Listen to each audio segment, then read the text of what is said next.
Hi everyone, I have an old t-shirt here that I wanted to turn into a tank top for the summer so I can use it when I'm working out or if I'm doing yard work.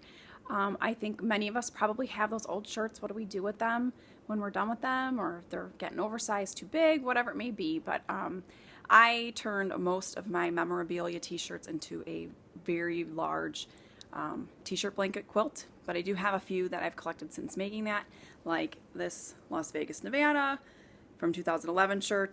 11's my favorite number, so I decided to take this one and turn it into a tank top. The first thing that I'm going to do is hold it up on my body and then just kind of mark, maybe with like a Crayola marker, where I'm going to cut it. So I would hold it up, make little markings where you want to cut it at, and then from there cut it. So we'll get started with that. Rather than just holding the t-shirt up to me, I actually put it on and I made my marks. I kind of just you know, I'm not a perfectionist, so I just kind of thought where I put the marks where I thought I could, where they looked appropriate, and even made a mark on the bottom. So now I'm going to take off the shirt. You don't get to see that part. And I'm going to flatten it out and then just do my cutting. So I'm just going to start right by the armpit and cut up and away. You can see that you can always fold it in half and then start cutting it if you're worried about symmetry. I didn't do it on the sleeves, but I thought on the collar and the neck, at least I can try to do that so it's pretty even. So far, so good. I'm actually going to trim off some of the bottom now just because it was a little bit long.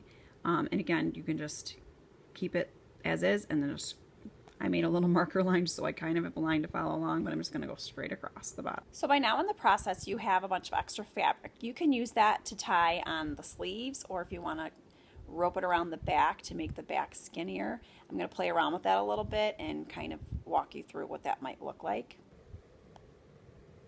So I ended up pinching together the fabric in the center of the back, and I used this very skinny piece of fabric that I had, and I just kind of started pulling it around like a string or a piece of yarn, and then I'm going to tie it on the inside where the knot kind of is. This is the kind of finished product. I think I might do a little slit right here just to kind of give it a little extra room in the front, but I mean, it's went from that big t-shirt to a tank top. And what's nice is that when I did tie that knot around in the back, it did pull it tight so that it's not as loose as it once was. You can see in the back where I kind of made that knot, cinched it up, and made it tighter so it's got that racer back look in the back. If you have any questions, please feel free just to message me or in the comment section. Just go ahead and write a comment to me, and happy crafting!